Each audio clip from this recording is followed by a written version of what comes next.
Hi guys, welcome back. This today we're going to be reading chapter 6 is the weather good for fishing. And the last chapter, Ellen is now living with Amory. And while they were sleeping, like at 4 o'clock in the morning, German soldiers came in and they were looking for Ellen and her family. So Amory's family kind of played it off and they got pictures, her papa did, got pictures of when Elise, not or Lise, Amory and Kirsty were babies. And Lise, remember, had dark hair, so they're pretending that Ellen is Lise. And then the Germans left, and so they're safe as of right now. But that was very scary for Ellen. Chapter 6 is the weather good for fishing? We must think what to do, Papa said. They are suspicious now. To be honest, I thought that if they came here at all, and I hoped they wouldn't, that they would just glance around, see what we had, no place to hide anyone, and would go away. I'm sorry I have dark hair, Ellen murmured. It made them suspicious. Mamma reached over quickly and took Ellen's hand. You have beautiful hair, Ellen, just like your mamma's, she said. Don't ever be sorry for that. Weren't we lucky that Papa thought so quickly and found the pictures? And weren't we lucky that Lise had dark hair when she was a baby? It turned blonde later on when she was two or so. In between, Papa added, she was bald for a while. Ellen and Amory both smiled tentatively. For a moment, their fear was eased. Tonight was the first time Amory realized suddenly that Mama and Papa had spoken of Lise, the first time in 3 years. Outside, the sky was beginning to lighten. Miss Johansson went to the kitchen and began to make tea. I've never been up so early before, Amory said. Ellen and I will probably fall asleep in school today. Papa rubbed his chin for a moment, thinking. I think we must not take the risk of sending you to school today, he said. It is possible that they will look for the Jewish children in the schools. Not go to school? Ellen asked in amazement. My parents have always told me that education is the most important thing. Whatever happens, I must get an education. This will only be a vacation, Ellen. For now, your safety is the most important thing. I'm sure your parents would agree. Papa called Mamma in the kitchen, and she came to the doorway with a teacup in her hand and a questioning look on her face. Yes? We must take the girls to Henrik's. You remember what Peter told us. I think today is the day to go to your brother's. Miss Johansson nodded. I think you're right, but I will take them. You must stay here. Stay here and let you go alone? Of course not. I wouldn't send you on a dangerous trip alone. Mamma put a hand on Papa's arm. If only I go with the girls, it will be safer. They are unlikely to suspect a woman and her children.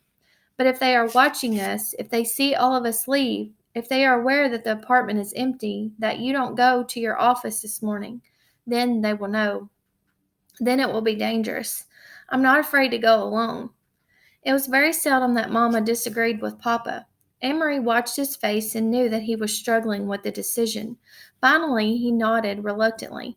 I will pack some things, Mamma said. What time is it? Papa looked at his watch. Almost 5, he said.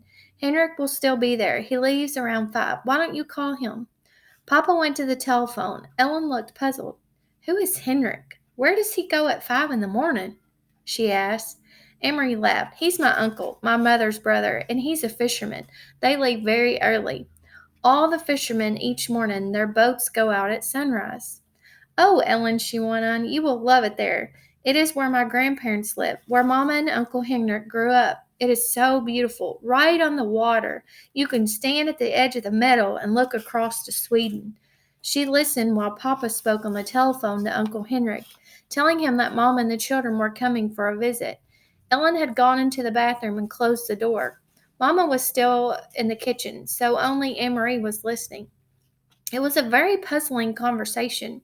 So, Henrik, is the weather good for fishing? Papa asked cheerfully and listened briefly. Then he continued, I'm sending Ingning to you today with the children, and she will be bringing you a carton of cigarettes. Yes, just one, he said after a moment. Amory couldn't hear Uncle Henrik's words. But there are a lot of cigarettes available in Copenhagen now if you know where to look, he went on, and so there will be others coming to you as well, I'm sure. But it wasn't true. Amory was quite certain it wasn't true. Cigarettes were the one thing that Papa missed, the way Mama missed coffee. He complained often. He had only complained only yesterday that there were no cigarettes in the stores. Don't smoke. That's very bad. The men in his office, he said, making a face, smoked almost anything. Sometimes weeds, and the smell was terrible. Why was Papa speaking that way, almost as if he were speaking in code? What was Mama really talking to Uncle Henrik about? Then she knew it was Ellen. So they have to talk in code so the Germans can't translate it or intercept it. So the carton of cigarettes were Ellen. The train ride north along the Danish coast was very beautiful. Again and again they could see the sea from the windows. Amory had made this trip often with her grandparents when they were alive, and later after they were gone to see the cheerful, sustained, unmarried uncle whom she loved. But the trip was new to Ellen, who sat with her face pressed to the window, watching the lovely homes along the seaside, the small farms and villages. Look, Emery exclaimed and pointed to the opposite side. It's Clappenburg and the deer park. Oh, I wish we could stop here just for a little while. Mamma shook her head. Not today, she said. The train did stop at the small Clappenburg station, but none of the few passengers got off. Have you ever been there, Ellen? Mamma asked, but Ellen said no. Well, someday you will go. Someday you will walk through the park and you will see hundreds of deer, tame and free. Kirsty wiggled to her knees and peered through the window. I don't see any deer, she complained. They are there, I'm sure, Mamma told her. They're hiding in the trees. The train started again. The door at the end of their car opened and two German soldiers appeared. Amory tensed. Not here on the train, too. They were everywhere. Together, the soldiers strode through the car, glancing at passengers, stopping here and there to ask a question. One of them had something stuck in his teeth. He probed with his tongue and distorted his own face. Amory watched with a kind of frightened fascination as the pair approached. One of the soldiers looked down with a bored expression on his face. Where are you going? He asked. Galilee, Mamma replied calmly. My brother lives there. We are going to visit him. The soldier turned away and Amory relaxed. Then, without warning, he turned back. Are you visiting your brother for the New Year? He asked suddenly. Mamma stared at him with a puzzled look. New Year, she asked. It is only October. Now remember, the Jewish people celebrated the New Year recently. And guess what? Kirsty exclaimed suddenly in a loud voice, looking at the soldier. Amory's heart sank and she looked at her mother. Mother's eyes were frightened. Shh, Kirsty, Mamma said. Don't chatter so. But Kirsty paid no attention to Mamma as usual. She looked cheerfully at the soldier, and Amory knew what she was about to say. This is our friend Ellen, and it's her New Year. But she didn't. Shh. Instead, Kirsty pointed at her feet. I'm going to visit my Uncle Henrik, she chirped, and I'm wearing my brand new shiny black shoes. The soldier chuckled and moved on. Amory gazed to the window again. The trees, the Baltic Sea, and the cloudy October sky passed in a blur as they continued north along the coast. Smell the air, Mamma said when they stepped off the train and made their way to the narrow street. Isn't it lovely and fresh? It always brings back memories for me. The air was breezy and cool, and carried the sharp, not unpleasant smell of salt and fish. High against the pale clouds, seagulls soared and cried out as if they were mourning. Mamma looked at her watch. I wonder if Henrik will be back yet, but it doesn't matter. The house is always unlocked. Come on, girls, we'll walk. It isn't far, just a little under 2 miles, and it's a nice day. We'll take the path along the woods instead of the road. It's a longer one, but it's so pretty.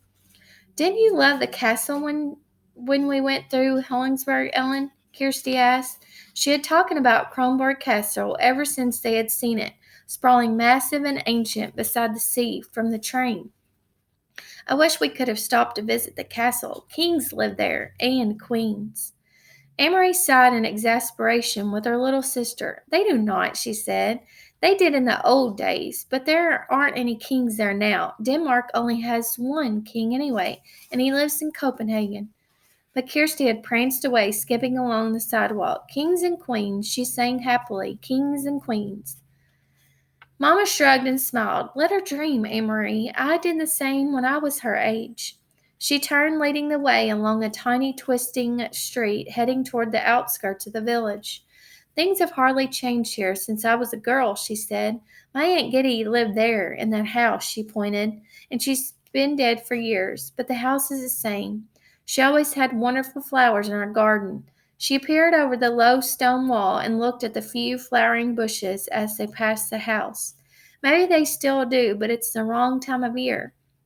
There are just those few chrysanthemums left.